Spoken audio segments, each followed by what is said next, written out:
welcome to All Steelers Talk, your home for everything Pittsburgh Steelers, presented by allsteelers.com. What is up, Steelers Nation? Thank you so much for jumping on to another episode of All Steelers Talk. I'm Noah Strackbine, joined every Friday by my main man, Derek Bell. Find us on youtube.com/allsteelerstalk or anywhere you get your podcasts. And today, well, it's a busy first week here for the Pittsburgh Steelers. Matt Canada is still in the building. Minka Fitzpatrick is a first-team All-Pro. Deontay Johnson exploded Twitter for 72 hours for absolutely nothing. And we still got to recap the 2022 season. It's snowing outside. It was gloomy earlier. Let's just say Pittsburgh stinks right now, but it is what it is. Andrew McCutcheon is back in town. How you feeling, my friend? Yeah, how about Kutch, man? That's pretty cool. Obviously, I'm not a very big baseball guy because I have my time already constraints as it is with the football stuff. But I think that's pretty cool. I think Kutch will gets to come back home like later in his career, get a good send off from the Berg. I think that's awesome. And yeah, I'm all about Kutch.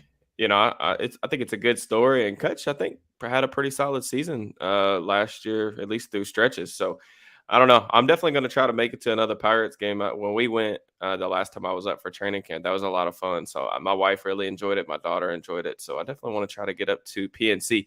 PNC, if you guys haven't ever been, it's beautiful. I mean, it is an absolutely beautiful ballpark, man. I've only been to a couple, but man, that's got to be one of the best. It's awesome there.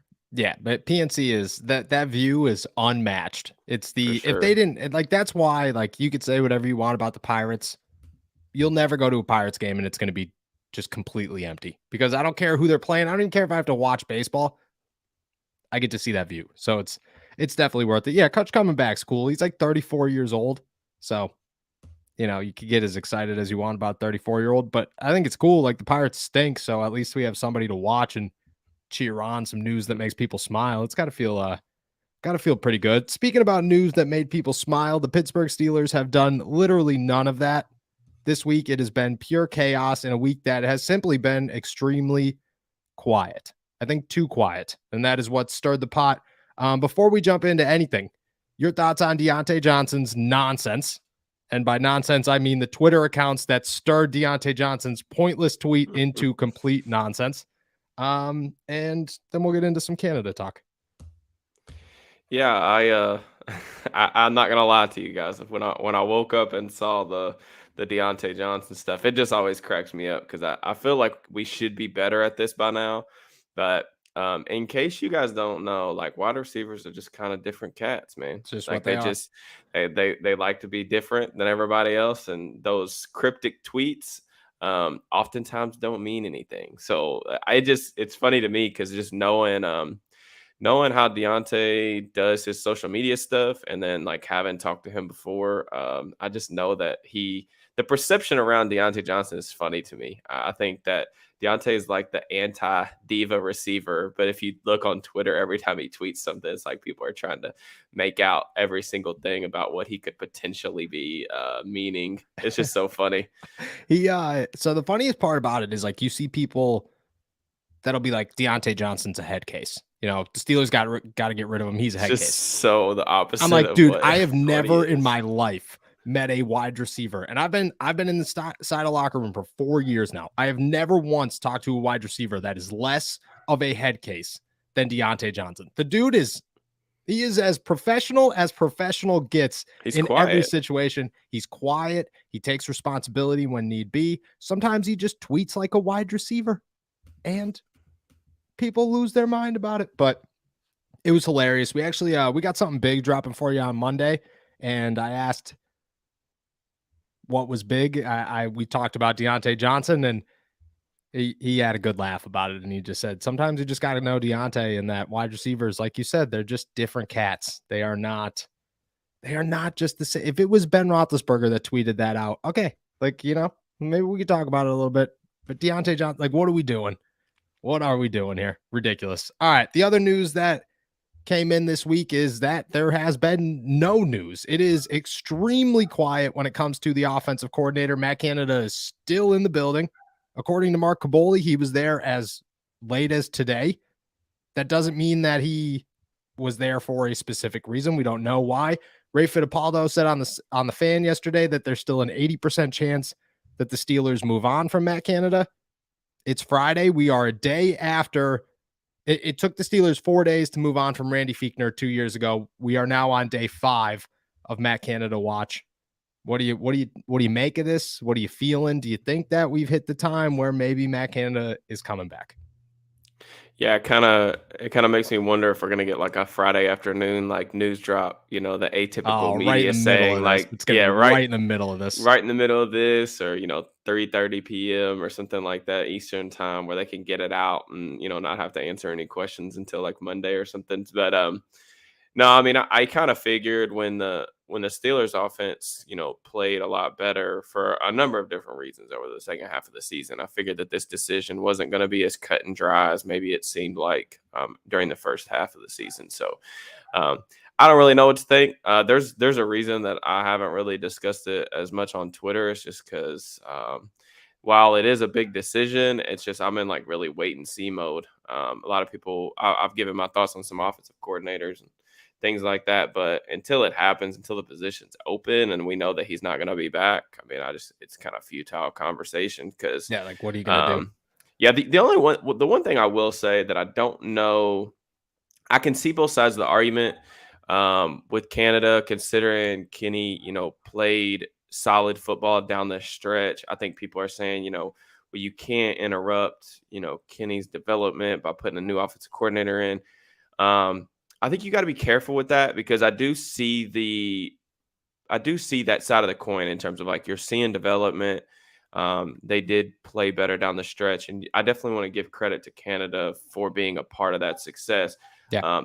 But the goal isn't to be a decent, like a solid offense. The goal is to win a Super Bowl. And I think that should be in the back of everybody's minds. Yes, you want Kenny to develop, but I think you really have to ask yourself at the end of the evaluation, like, is this the guy that we think can take the offense to the next level and be a top 10 offense to make us into Super Bowl contenders? And I'm not saying that's going to be next year, might be the year after, but the Steelers' plan is to get back in the playoffs. And you look around at the other AFC teams, Patrick Mahomes, Josh Allen, Justin Herbert, like the big name quarterbacks, Joe Burrow, like, you're going to have to score points with those guys. So, we'll see. I would obviously still prefer for them to go a different direction, but I'm not 100% sure that's going to be the case. I laugh because you said it so calmly that the goal is to win a Super Bowl, but it just doesn't feel like that. Like it just feels like that's not the step. I think that there's it's very tricky for me to express my feelings on that because like, for example, I gave Tomlin a ton of credit over the second half of the season for righting the ship because this group looked dead in the water. I really do think Tomlin's a good coach. Like, I think anyone saying otherwise, I think they're a little loony. But it's the same thing a little bit with like the Tomlin streak of 500, like above 500 winning record or whatever. Yeah. I get a little, it gives me a different type of feeling. It looked cringy almost when we spend so much time talking about it because I grew up in, the late 90s, early 2000s, like early 2000s. And, in the 2000s, they went to 3 AFC championship games in 5 years. And it's like, man, that it doesn't sit right with me that we focus, even like off-season fodder, which I would consider that now. I don't focus a lot of my energy towards that type of stuff. And I just want to make sure that we're still on the same page, man. And I know Tomlin is very adamant about that. Like when he talks to the media, like his goal is to win Super Bowl. Yeah, like exactly. The record itself doesn't matter. I want to make sure that the fan base understands that too. Like, don't get complacent. And that's the thing with Canada. I think you're settling a little bit. I think it's the cautious approach if you run it back, but we'll see. I mean, all decisions have consequences. So, and like, what's the? I don't get that argument because what is the fallback to that? You get one more year. Like the argument is you don't want to blow it up because you don't want to take the risk with Kenny. Well, what happens if it doesn't work? Then you're going to take the risk in 2024. Like, there's always going to be risk, though. I But mean, that's what I'm saying. Like, yeah. what is when you're weighing the risk factor, isn't it just as big of a risk to say, well, then we're going to blow it up in 2024 over, oh, okay, well, they clicked for 5 games at the end of the season. Maybe we should keep Matt Canada around. Like, no, just bring somebody else in, pull the Band-Aid off. If it doesn't work, then, at that point, you could say that you messed up and maybe you should have kept Canada. Or you could say, well, maybe Kenny Pickett isn't as good as we thought he was going to be because he can't adjust to a new offensive coordinator.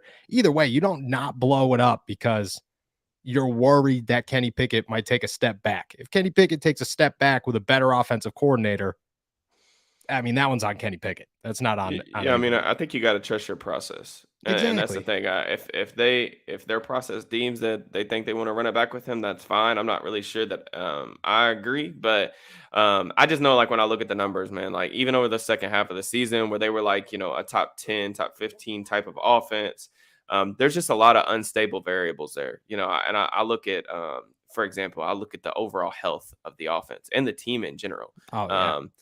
The Steelers were incredibly healthy this season, aside from, obviously TJ Watt, a huge loss, missing him for like half the year. But you look at their offensive line, all 5 starters started every game. That's not normal. So like Deontay Johnson played every game. George Pickens played every game. They had some like switching quarterbacks and things like that. There's a lot of different variables there that I'm not sure they're going to have the luxury of next year. When I just look at the totality of the work, over the course of the season, yes, they finished trending upward, but they were still 23rd in points per drive, 17th in yards per drive. I look at the AFC, and you can't do that. I don't think it's enough, and I'm just very focused on, continuing to give Kenny the best shot, to develop into a franchise type quarterback that's going to be able to compete with these other elite guys in the AFC. That's my focus. So. That has to be your focus. Like you can't get into a situation where you fought all year. Your game plan was to win with a very mild offense and then find yourself in an AFC championship game against Patrick Mahomes and say, well, our defense probably isn't going to work as well this time, but good thing we have no ability to, go into a shootout and actually win. Just doesn't seem to be an option. Phantom, just kind of a little bit off topic. Eichenberg went back to school, so you'll have to wait until next year to see him.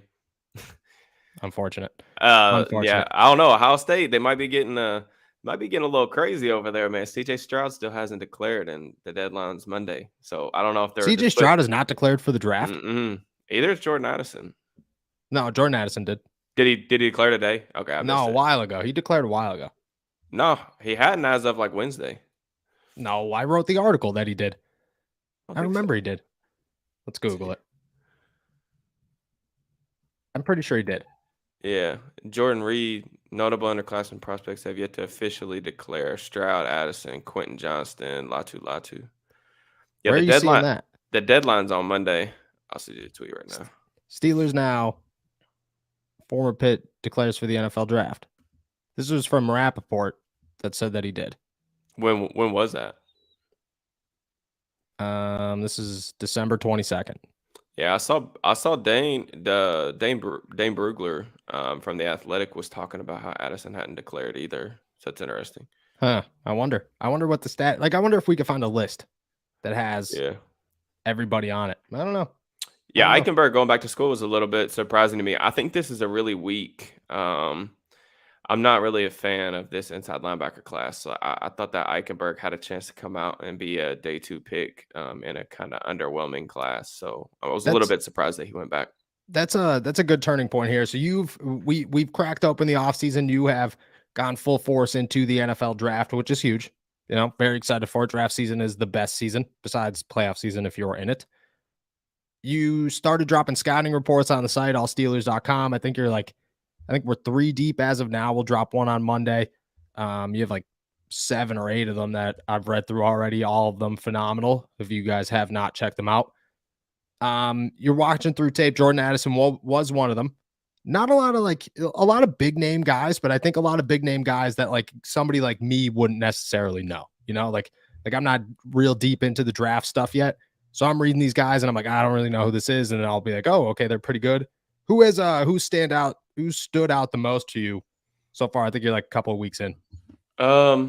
Yeah, the finalizing of reports is always really fun. I don't write up everybody, but I do write up. I'm going to try to write up guys that are going to be relevant for you guys, or guys that really stand out to me in a certain way, good or bad. And I would just say like the main guy that I really probably have enjoyed watching the most has been BJ Ojolari from LSU.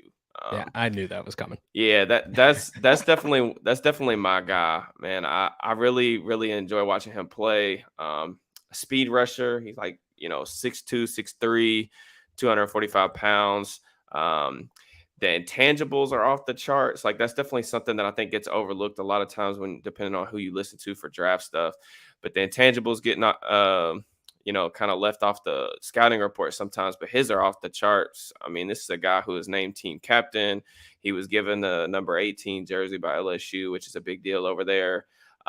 Pass rushing skill set is just off the charts. He has a number of different moves. He relies heavily on that ghost move. You got, chop, cross chop, dip, rip, everything, counter moves. I really enjoy watching him play. There's some stuff he's got cleaned up.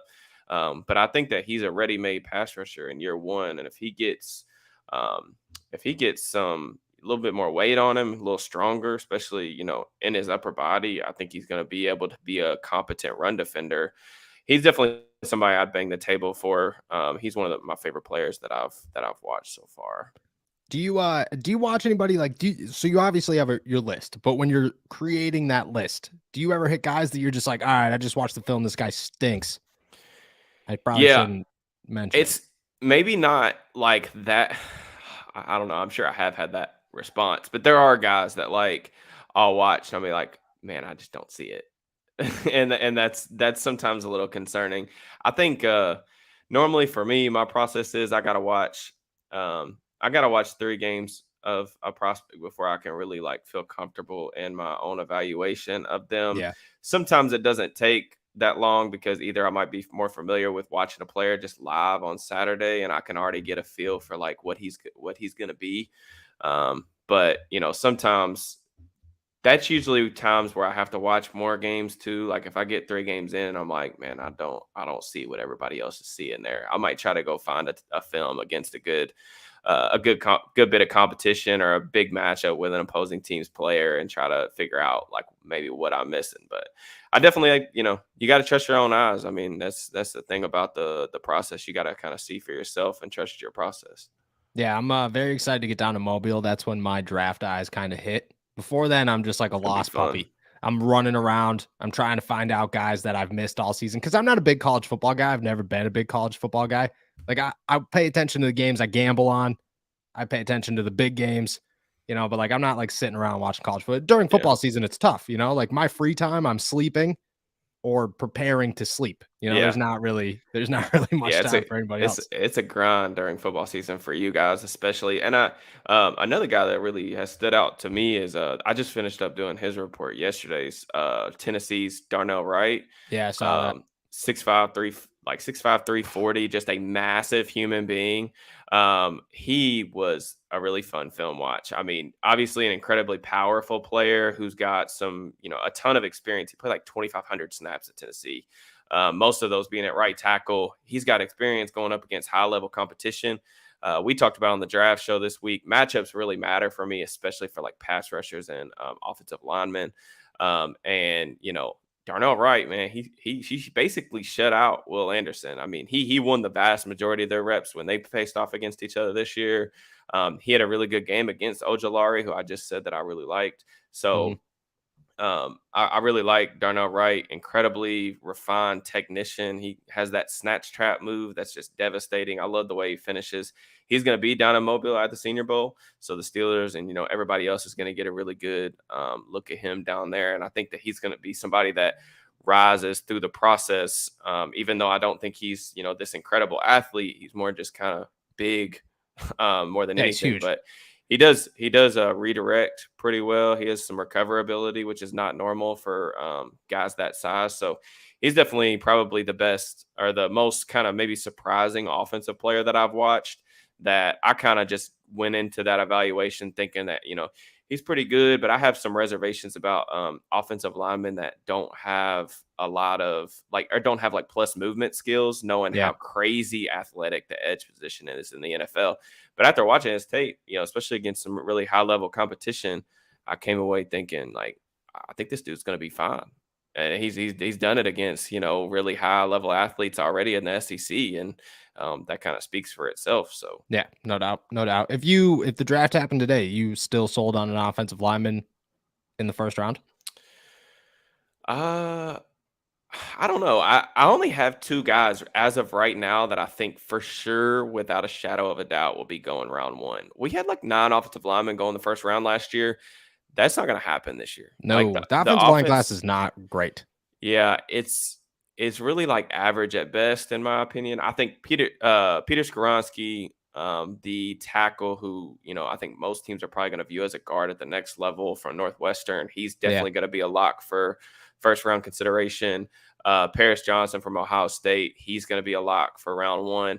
Then you've kind of got just kind of a myriad of other guys that are going to play themselves into that conversation, some of which I haven't finalized scouting yet. Dwight Jones, Paris Johnson's teammate at Ohio State. Broderick Jones, left tackle from Georgia. He's a guy that I'm really excited about watching. Told you guys I just finished watching Darnell Wright. The interior class, there's not a good center in this class. So I don't even know if there's going to be a center taken in the top 75 picks. And then really probably the best guard, at least that I saw live this year, was probably Osiris Torrance from Florida. Yeah. He's another massive human being. He went to Louisiana Lafayette, which is where Kevin Dotson was from, but he transferred to Florida this year. And he dominated in the SEC. He went from dominant where he was at and then dominated in the SEC. Just a massive human being, really strong, powerful guy who really fits into a gap running system. So, but yeah, I don't know. I think we're going to get a lot of day 2 linemen. I'm sure that we'll get probably 4, maybe 5 offensive linemen taken in round 1, but it's not like it was last year. Yeah. So. What about the other side of the ball? How early because you did a couple of nose tackles, a couple of defensive tackles. I don't know if they're true nose tackles. Would you take a defensive tackle in the first round? Yeah, I wouldn't. There's not that guy in this class. There's not a Dexter Lawrence or anybody like that in this class. First pick in the second round? I think it gets interesting. I want to watch Siaka Ika was a guy that I watched a lot of last cycle. He kept flashing for me. He started at LSU, and I've been familiar with him for a long time. I want to see how his tape is because there seems to be a lot of mixed opinions on his tape from this year. And then Mozzie Smith was a guy that I really wanted to get to because he flashed for me when watching Michigan this season. So, Mozzie Smith, speaking of just him, I think he's going to be a midday 2 pick. Yeah. Bruce Feldman's freak list. He was the number 1 player on that list. 33-inch vertical. Just one of the most disruptive run defenders in the Power 5. I mean, I think he was 4th or 5th in run stops or something like that. Really good athlete, can move laterally, can get vertical, is developing a pass rush plan. I tell you what, I said that matchups really matter to me. Ohio State has 4, probably all 5 of their offensive linemen that are going to be in the NFL at some point, all of which will probably get drafted. And Mozzie Smith, they had no answer for him. I mean, he was on fire. I mean, he was beating the hell out of everybody. So I definitely am intrigued by him. I don't know where he's going to go, but if I had to guess, he'll probably go in that 50 to 75 range. 50 to 75 isn't bad for a guy to play next to Cam Heyward and DeMarvin Leal. Not upset about that one at all. Last draft question here. Who's the best corner in the class? I think it's Ringo. Do you think Joey Porter's a strong number 2? Do you think Joey Porter's a real option at pick 17? He is literally how 2 years ago it was just Najee Harris. The Steelers had nobody else. That Steelers were picking anybody else. Last year it was just Malik Willis. It was only Malik Willis. Do you think this year it's only Joey Porter? Do you think he's going to be there? And do you think he's worth it? I actually haven't been able to get film on Joey Porter. So that's been the most disappointing thing for me. I've watched I finished up watching Christian Gonzalez from Oregon. I've watched a good amount of Clark Phillips. I've watched Ringo all season long. Yeah, dude's a monster. I don't think that he's going to end up being the highest graded corner for me. You think it's going to be Joey? I'm not really sure. It's really close for right now. I think it's going to be Christian. I think I lean Gonzalez right now. Ooh. But corners, this is why I don't like lists, and I'm going to do a big board, and I'll do cornerback rankings for you guys too. But I just lists sometimes get they lose context, and what I mean by that is like receivers and corners, like they're very scheme, or what are you asking them to do within the context of your team? And I think like there's corners that I like in certain schemes more than others, so it's hard to stack those up. But Joey Porter Jr., for what I saw live this season, I liked what I saw. It's just watching corners on a live broadcast is it's totally futile. Different. So what are you watching? But I do want to say with Porter, he cut down the penalties this year. That was the main thing last year when I watched his film. I really, really was strong in the opinion that like he needed to go back to school. I didn't think that he was ready, even if it was going to make him an older prospect by the time he came out this season. He's a real physical player, but I thought at times he was just really, really grabby, man. And that's making that transition to the next level. When you're grabby, you can get away with more contact down the field in college than you can in the NFL level. You can't touch these receivers past 5 yards now in the NFL without being a flag magnet. And I thought that was going to be Porter if he came out. I want to say that he reduced his penalties to like 3 this season. So that's pretty good. Perfectly fine, especially for a player of his caliber. So definitely I'm intrigued. As soon as I get film on him, the only game that I've watched all 22 wise this year was Ohio State, and he played really well. I need more to go off of than what I've got. Game. So the guy that I'm watching this weekend, and I'll have a report up on or finish, will be Devin Witherspoon from Illinois. That's who I'm finishing this weekend. So he had an incredible season. He pretty sure he led the NCAA in pass deflections, really good ball skills, and played at Illinois where they play like man coverage like 80% of the time. And the Steelers, with how much man coverage they played last year, I think there could be a natural fit there. We know about Terrell Austin and how much he really, really prioritizes, turning the football over. So I do think that he's going to be a guy that maybe a lot of people aren't talking about in terms of like the Steelers yet, but I think he's going to make a lot of sense. I'm excited to finalize his report this weekend. All right, well, I'm excited to read it. These are dropping at least 3 times a week moving forward. Check them out, allsteelers.com. They're in the NFL draft tab. Great stuff. Speaking of the defensive side of the ball, Cam Heyward, and there's a lot of people in the chat. You got people stirred up about, I don't know how it happened, but somehow you were talking about Joey Porter Jr. and people were like, well, if Cam Heyward retires, I think they should bring in Jalen Ramsey and Aaron Donald. Probably just go get everybody and anybody.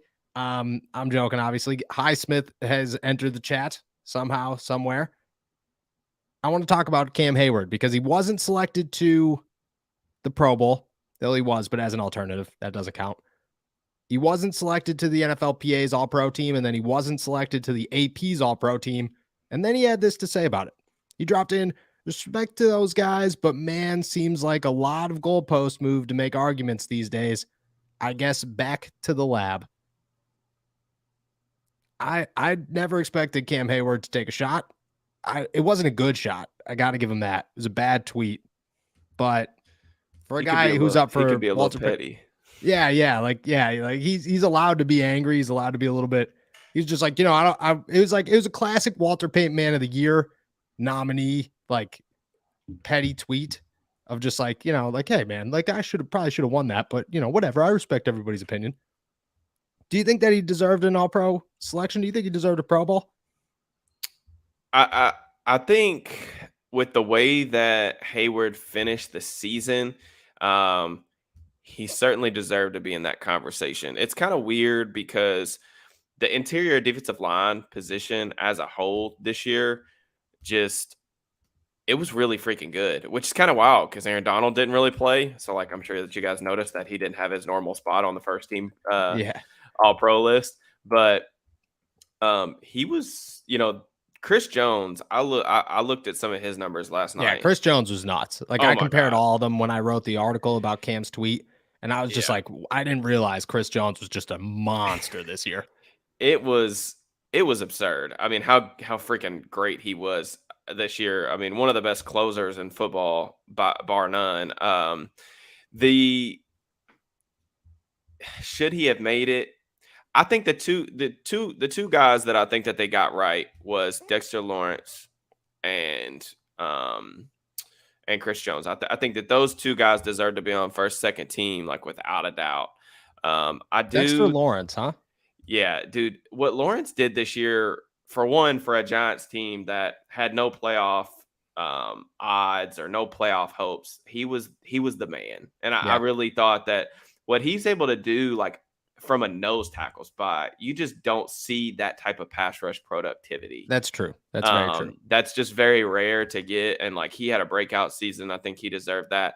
Quinnen Williams, you look at what the Jets defense did this year. He's the guy in their front seven.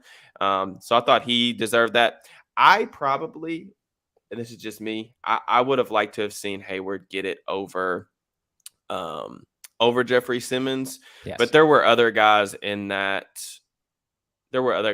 conversation. Javon Hargrave, former Steeler, that I thought made some sense in that conversation too. But it was loaded. I think I just think Cam's really slow start really hurt them. It really hurt him in the eyes of voters. I was hoping that, with the way that he finished the year, that he would probably get some recognition, especially since he is a bigger name. But I do have a Cam Heyward stat that I thought was interesting, just to show kind of his value. I think a lot of people credited TJ Watt with the Steelers' second half turnaround on defense, and that's perfectly fine. That had a big to do with their turnaround. But with Cam Heyward on the field this year, the Steelers' EPA per play was negative 0.16, and with him off the field, they were at 0.1. So basically what that means is, with Cam Heyward on the field, the Steelers were like the third or fourth best defense in football.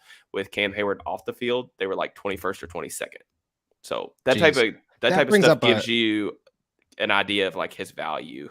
Yeah, that brings up a very good conversation though, because as we sit right here, the Pittsburgh Steelers are going to walk into 2023 with just Cam Heyward. Like, it's just Cam Heyward.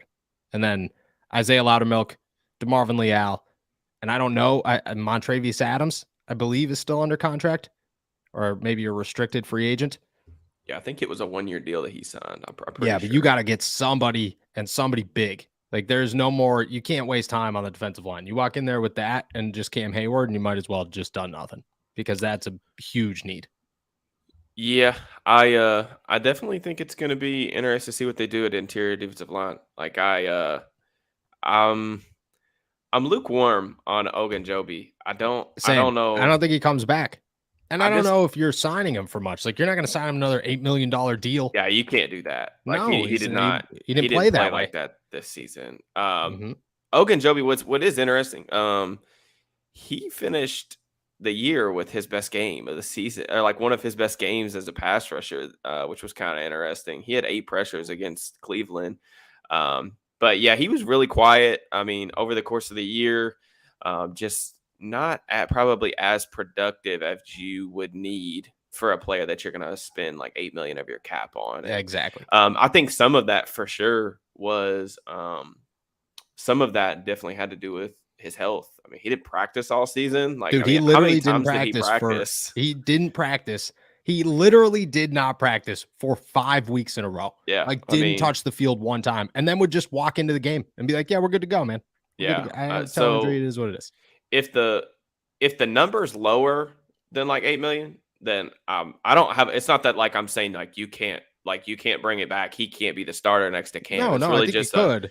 But it can't be anywhere near that like $8 million figure, especially given how just I don't know if his body's gonna hold up. He had an injury that ended, not this past season, but the year before with Cincinnati, where he was kind of having that breakout year, and then he failed the physical after he got paid. So that's another reason why like his failed physical took away a really big contract with Chicago last year. He had to settle for a 1-year deal. I don't know that he helped his value very much. Is he still looking to get paid? There's a lot of different factors in there.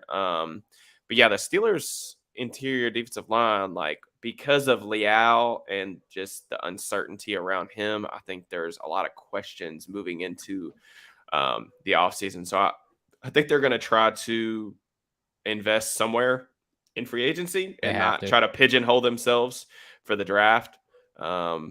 But it's going to be interesting to see what they do for sure. Yeah, I agree. It's such a big need and such an unspoken need. Like everybody is talking about all the other positions that the Steelers need to attack this offseason.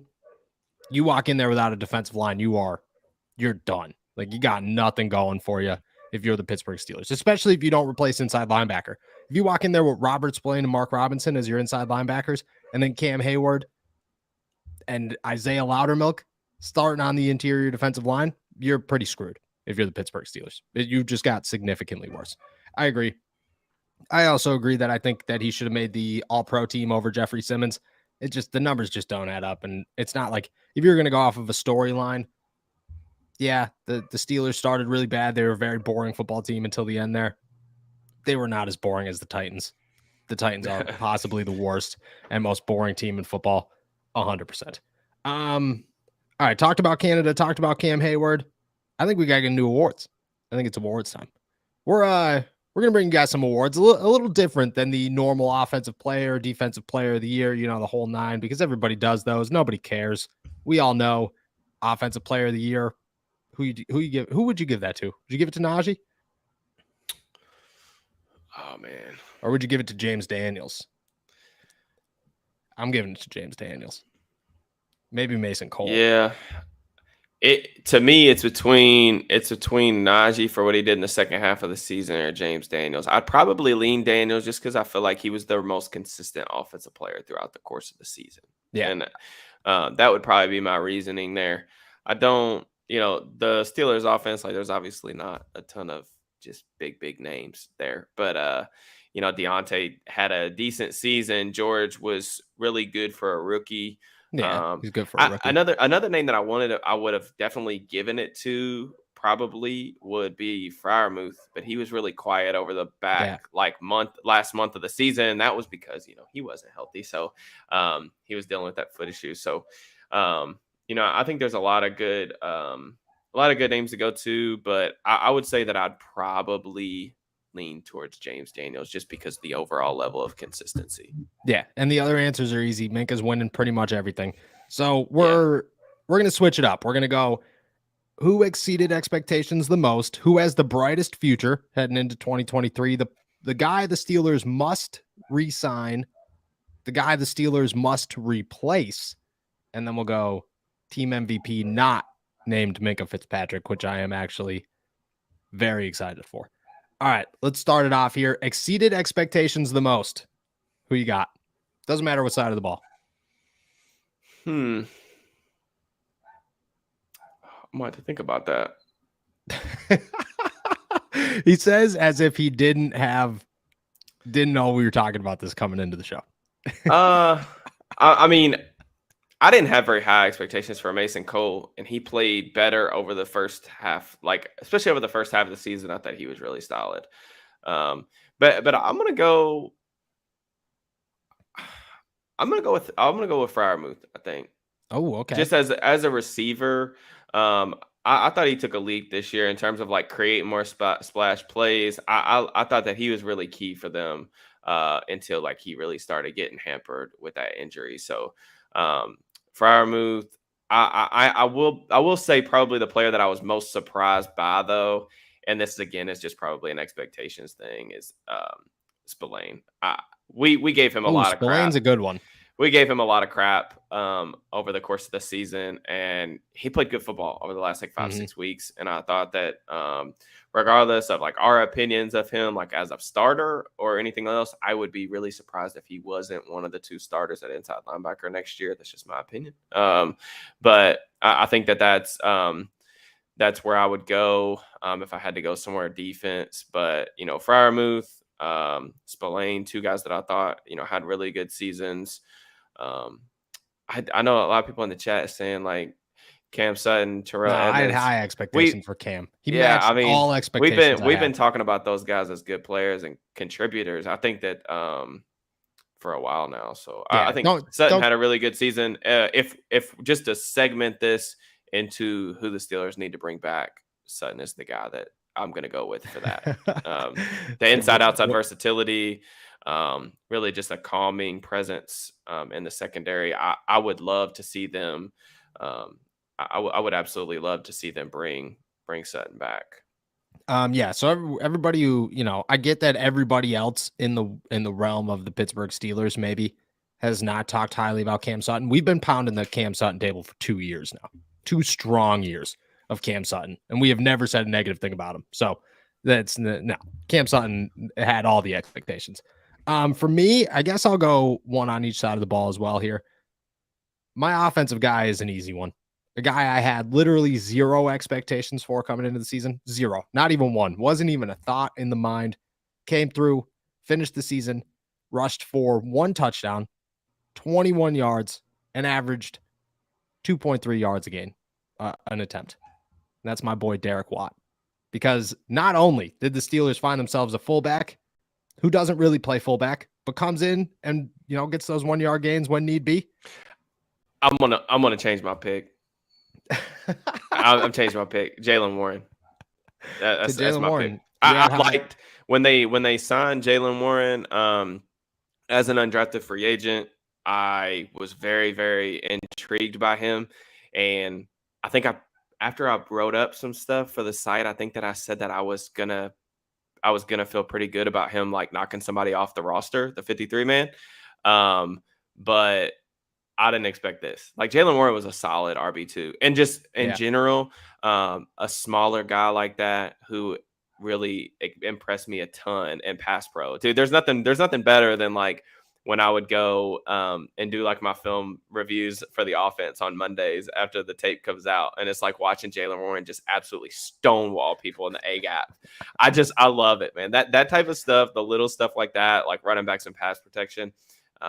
I just get really excited about that stuff. So Warren, he would be kind of my guy for that answer. Yeah. I'm changing my Jalen's a good one. I think Jalen's better than Pat. I would give you Jalen over Freiermuth. I'm still sticking with Derek Watt. The dude nobody saw anything coming. He became the most natural 1-yard runner in football, hands down. Actually has a place on defense. For the first time in his 3-year career in Pittsburgh, has actually shown that he's worth $3 million. And he's not worth $3 million, but I mean, he did way more than he did the 2 seasons beforehand, so I'm all about it. I'm going Derek Watt. And then on the defensive side of the ball, that's a tough one. That is certainly a tough one. I don't know. I might go. I think I'm going to go Alex Highsmith, because even if he had a huge year, I didn't see him having a huge year. Like I just saw him having a good year, 5 to maybe 7 sacks, keep himself in there, still be a good linebacker 2, opposite of TJ Watt. Right now, the way I sit it, it's like people who make an argument that Alex Highsmith shouldn't be paid. Yeah, maybe he shouldn't be paid in Pittsburgh because they're paying too many guys. Alex Highsmith deserves to go get the bag somewhere and turn his career into whatever he wants. And I fully expect Alex Highsmith to be a very good linebacker, because it wasn't a Bud Dupree. I think people compared him to Bud Dupree and say, oh, well, you never know. You pay these guys and they don't turn out like Bud Dupree. No. Bud Dupree didn't pan out until his last season. It might have been a system thing. It might have been a TJ Watt thing. Alex Highsmith did this without TJ Watt. Huge expectations. I'm going to give my defensive guy to Alex Highsmith. I like the Jaylen Warren one. I've been excited all day to talk about Derek Watt. All right. Brightest future leaving the season. This easy for me.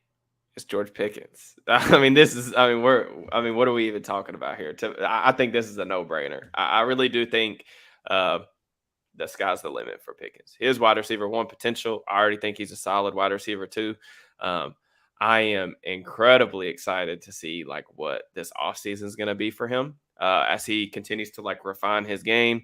I'm excited to see like where his role changes next year. I want to see them get him more involved beyond just go routes and back shoulder fades. Like he can definitely do those things, and I want them to continue to spam those.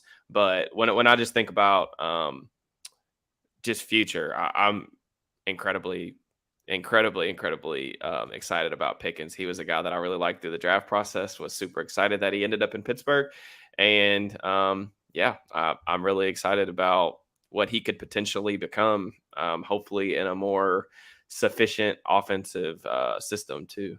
Yeah. Pickens is the easy answer. I'll go away from Pickens just because I'll let you take Pickens, but Pickens is the consensus. That's where my vote is. Obviously, I'm gonna go brightest future.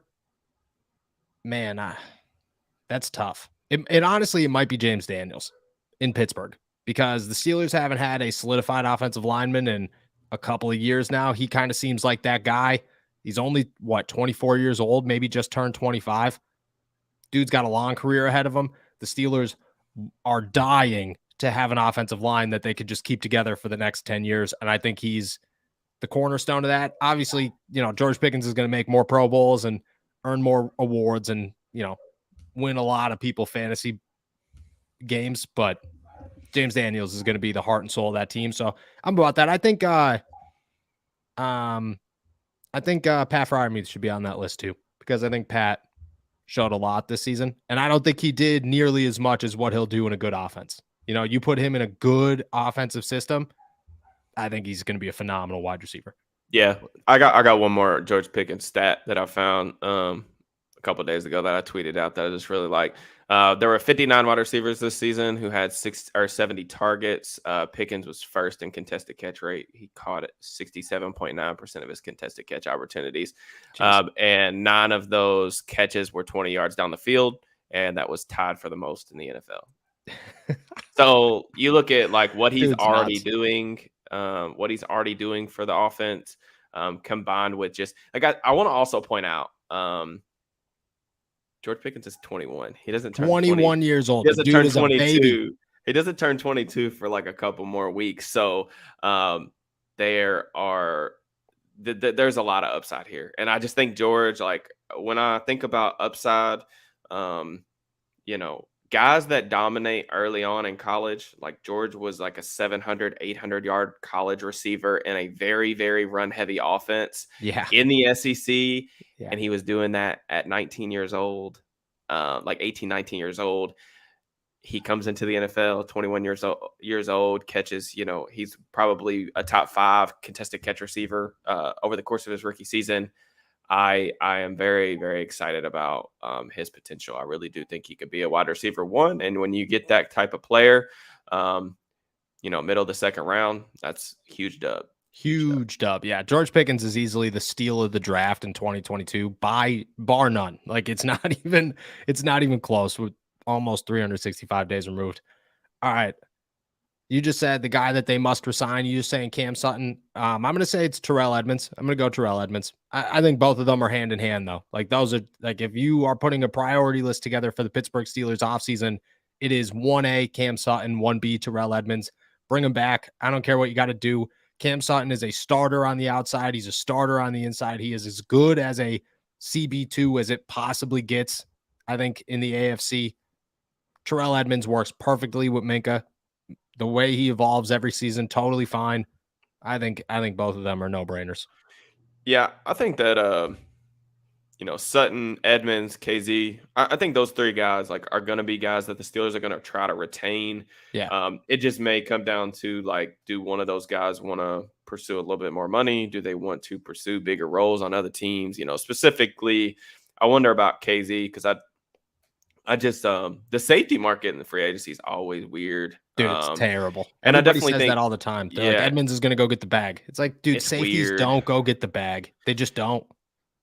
Yeah, but I think that those 3 safety sets allowing Minka to kind of roam around a little bit and sub packages on third downs and stuff like that. I think that they're going to try to bring back both of the safeties. We'll see if that happens. But yeah, I mean, I would love to get, Sutton back, and then you can roll it back. Like you can run it back with this secondary as long as you still prioritize corner in the draft. I want to make that very clear. I am fine with this secondary running it back, even if I don't think they match up well with the Cincinnatis of the world. But you can do that and invest one of those top 3 picks at corner and bring a rookie along and, play him a little bit in the sub packages, in the nickel dime, whatever, and develop them. That way you don't have to throw them right into the fire, because corner's a tough position to play as a rookie, man. Like, Dude, what Sauce Gardner did this year, incredibly impressive. Shout out to him. That was a hell of a rookie season, and that just doesn't happen very often, because that's one of the hardest transitions to make from college to the NFL. Especially in the AFC North, when you're going to face the Cincinnati Bengals and the Cleveland Browns twice a year.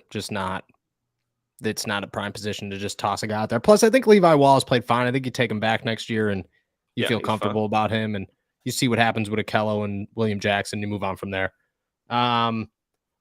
Next, the guy that the Steelers need to replace. This could be a guy who's a free agent or a guy who is on the team that you think very strongly needs to be gone, or not even gone, but you need an upgrade.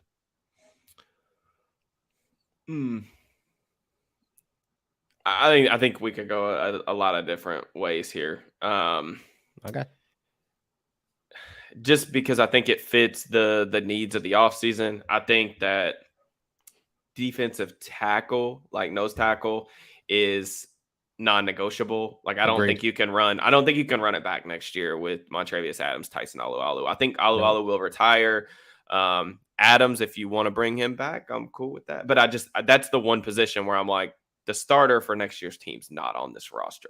And I feel very comfortable about that. Miles Jack, I'm not crazy about that $13 million cap hit. We'll see what they do with that. I think that's inside linebacker is another position where you could look at that the day one starter for, that spot might not be on the roster either. And then we know that they probably need to upgrade either left guard or left tackle. So those two spots are going to be positions where I think the Steelers could upgrade. One of those guys may be back at their spot between Dotson and Moore. The other one will probably be back, but as a depth player, and they try to upgrade over those guys. I see people saying Devin Bush in the chat. I mean, Bush was benched towards the end of the year, so they were playing a 7th-round rookie over him. Devin is they not did that anyways. Back. Yeah, they did that themselves. Yeah. I don't have to worry. Yeah, I don't have to worry about that. Devin's going to be gone. Best wishes to him elsewhere. And I think like a change of scenery will be is just what he needs. It's what the team needs. This is a fresh break. Sometimes when draft picks just don't work out, it's best to just cut ties and, hopefully things work out for both sides moving forward. And that's how I feel about that situation. Yeah, you should never feel poorly about somebody else who's gone somewhere else and succeeding. They work very hard to get where they are. Best of luck. I agree with you. I think it's got to be one side of the left side of the offensive line. It's got to be one of the two. Like, you can't walk into 2023 and say, this is our offensive line. However, I feel better about that if that's their decision than if they walked in and didn't do anything at all on the defensive line. We've talked about the defensive line like 4 times in this episode.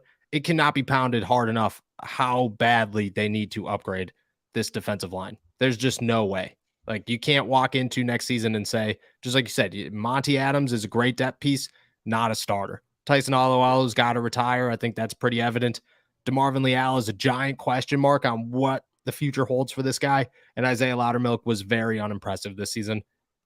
You're just stuck with Cam. You got to upgrade. Like, you have to. I don't care what position it is. You got to pick one of them and just say, okay, this is our guy that we're going to go spend a boatload of money, or not even a boatload of money, but we're going to go make an investment and send somebody out there that we are confident is going to upgrade this line. Have to. And if that's Larry Ogunjobi, that's cool. Then you got to upgrade nose, but it's got to be one of the two, 100%. You were laughing at something. I'm guessing it was in the chat. I was laughing at my guy Carl. He says, still have hopes for JJ, Q, Vin Diesel voice family. That was pretty funny. Major props to that comment. I definitely, man, I shout out JJ Watt too. Like, that the season that he had to finish his career, man, was so you don't do impressive. that. You don't do that in the NFL. But that's what JJ Watt that's what he's been, man. Like, before those injuries started kicking in, I mean, he was this generation's like Reggie White. I mean, there's no doubt about it that he's a guy who we don't even need to have when the beat writers get into the room to discuss the Hall of Fame class 5 years from now, JJ Watt's like pitch, he's not even, his pitch should be about 10 seconds long. Like, it's JJ Watt, put him in. Like, we don't even need to discuss. No. They walk in there and it's just like, all right, we have 4 guys because JJ's already in the Hall of Yes, Fame. we just need to Sharpie him in.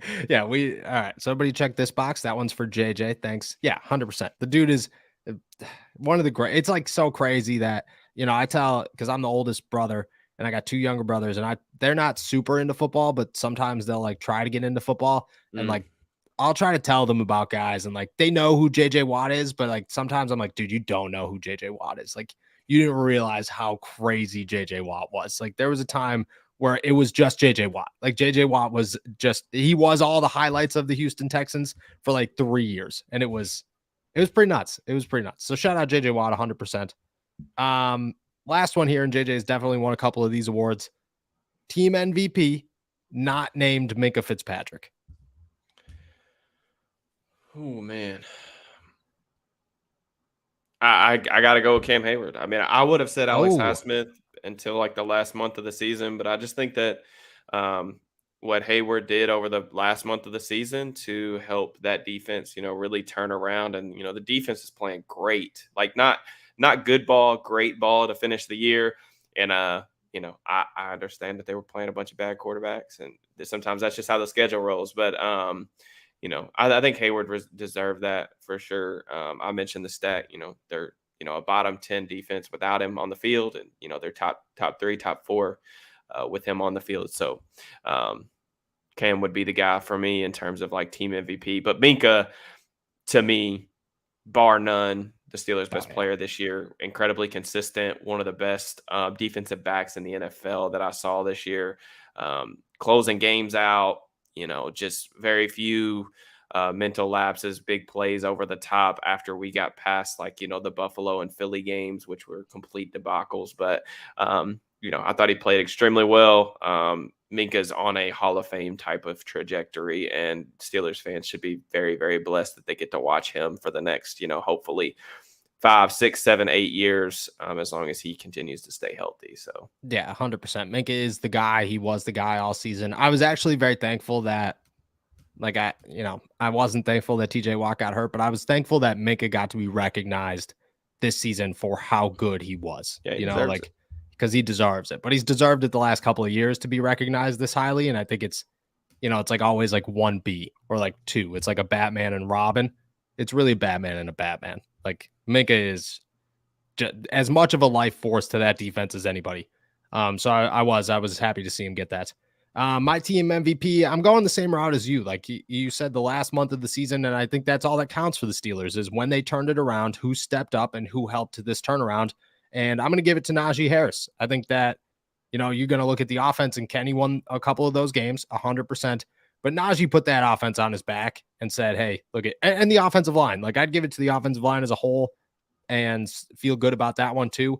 But I think that group, that running game was just, you didn't see anybody who played harder than Najee Harris the last 6 weeks of the season. You didn't see anybody who put his head down and was willing to turn the season around and constantly look at the face of adversity and just say, whatever, man, I'm just going to keep grinding. You get a lot of drama when things are down and bad in the NFL. And when the Steelers were down and bad, Najee Harris, who is the face of the media when it comes to the Pittsburgh Steelers, like there's in Najee Harris talks, there's a clip of it somewhere. He stood up there and just kept saying, look, man, we're going to get better. We're going to keep working. We got to take accountability. It's on us, blah, blah, blah.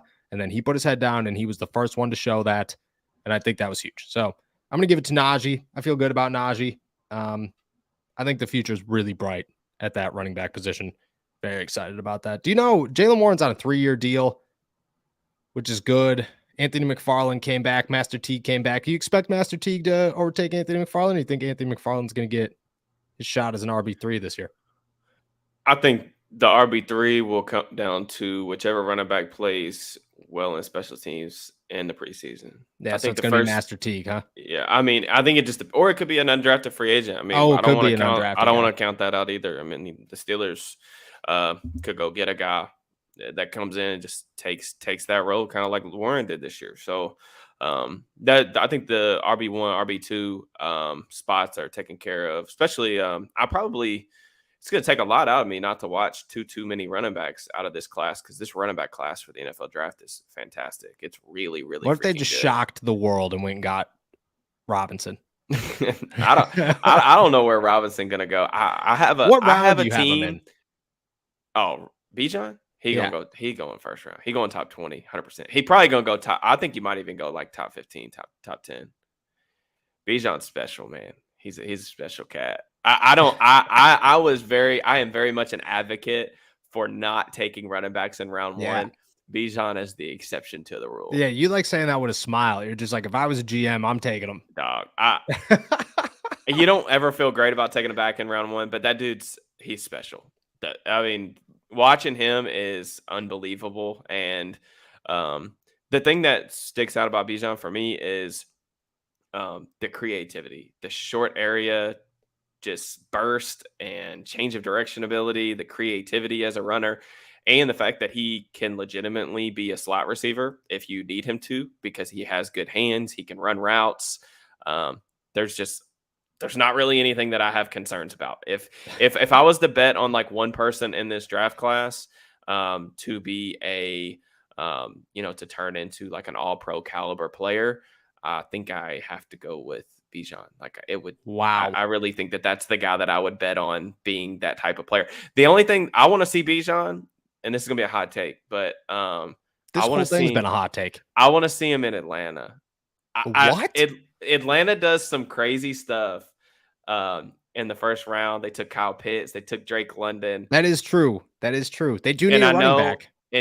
Tyler Algier had 1,000 yards this season, but Atlanta's offensive line got some maulers on it. Chris Lindstrom played at an all-pro level this year. Yeah. Arthur Smith in that wide zone, outside zone scheme. I think that him getting his version of Derrick Henry, 21 years old. You got Algier there, so you don't have to run the wheels off of him. I think that would be a great fit. Where I do worry about Bijan ending up would be like Baltimore would be worst case scenario. Yeah, I was gonna say the AFC North. It's the AFC North. I think another team that he would make just like absolutely unstoppable on offense would be Philly. That's my second favorite. Oh my gosh, Philly and Atlanta would be so fun. Philly. Plus, you still got Miles picks. Sanders, who just ran for 1,000 yards. Well, he's a free agent, so that's why I'm thinking. Oh, he's already 4 years in the league. Yeah, Philly doesn't prioritize the running back position that early in the draft, but but what else do they need? Yeah, they've got 2 first-round picks too, so you got a little bit of a luxury there. You think about Hurts, him as like a force multiplier in the run game.